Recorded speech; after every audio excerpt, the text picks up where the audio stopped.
Morning. It's kind of a rainy day here in Edgewood, Kentucky.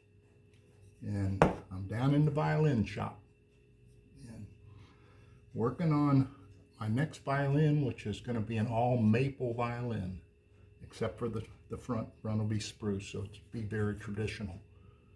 And it's coming along really fast as far as violin goes, making for me. This neck I've been working on for a couple days, and it's shaping up real nice. I still have quite a bit more to remove and to make my scroll prettier and more detailed, but it's shaping really nice. It's amazing that you start out with just a square piece of maple and you end up with a neck and a scroll and a peg box, and it's really fun watching it come out of that wood.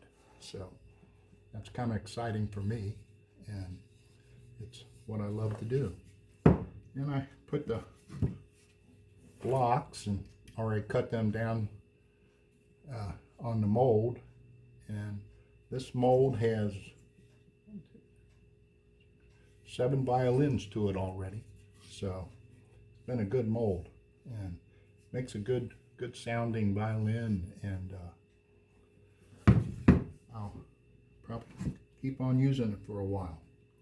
In this violin I have the spruce top. I got this spruce top from Metropolitan Music, and they usually send me some really nice wood, and I buy my spruce from either International Violin or Metropolitan Music, and a lot of times it depends if they have it or not. And they have a good quality wood, so if you're out there looking for spruce tops, check those guys out, because they do a good job. And the back, I'm using some maple that I sourced in Indiana. I call it my Indiana maple, and it's beautiful. And it not only does it have a good ring to it, and it carves nice, and it has a great looking shine or shim to it, and it's just fun to work with, because every time you take a little bit off, it looks prettier, and that's just fun. And what else I've been doing? I cut down a bunch of ribs on my table saw, and I've been scraping them down. I have quite a few that are already finished, and I just use my caliper and I measure them. I'm shooting for about 1.5 millimeter thick for my ribs, and then I'll be bending them shortly, and I'm applying them to the mold and the blocks, and getting the violin shape. And just to show you, this violin here has that same maple on the back, and I think that really looks good. And it has I think this is International Violin front that I carved their wood, but it's nice. So it's this next violin should turn out just like this one, which is looking really good.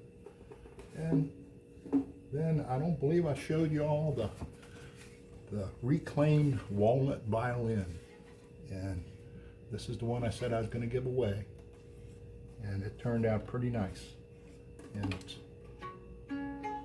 not in tune, but the strings are still stretching, but it has a good sound to it. And if you haven't seen the video where I said I was going to give this away, I'll tell you how to get it. All you have to do is subscribe to the channel and hit the like button and comment that you want this violin. And if sometime around Christmas, I'll put all the names in a hat and have one of my granddaughters pull a name out, and that person will get this violin. So if you're in the continental United States, my wife and I more than likely will take a little drive and meet you someplace and and give you the violin. And if you're outside the country, I'll probably have to mail it to you. But somebody will get it.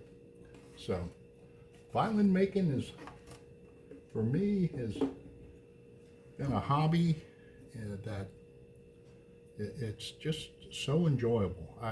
Ever since I was a little kid, I always wanted to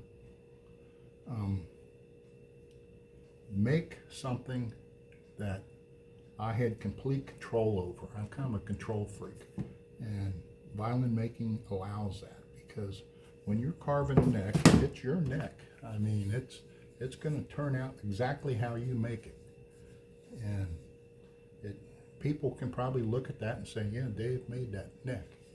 And the same way with the body of the violin. I mean, this mold is like somebody else's mold, but it's not exactly like it. And it's my mold. And you choose the wood, you choose everything that goes into the violin. So it's totally your creation. And I enjoy that very much, and because from the picking out the wood to the very final setup, I control it all, and it's kind of the control freak in me, I guess. But it's why I enjoy making violins so much. So you're producing something out of nothing, basically, and that's kind of fun. So anyway, next time I'll have the ribs onto the mold, and probably, to be honest with you, I'll trace them onto the back and cut the back out, and I'll be showing you how I make the purfling ledge. And basically that's the edge. I go in about a little more than a ½ inch, where I bring the edge of the violin down to the right dimension, and then I'll cut in the purfling slot, and maybe we'll even add the purfling on that video. So anyway, that's all I got right now, and next time I see you, it'll probably be after Thanksgiving, so you all have a good Thanksgiving, and I'll see you next time. Thanks.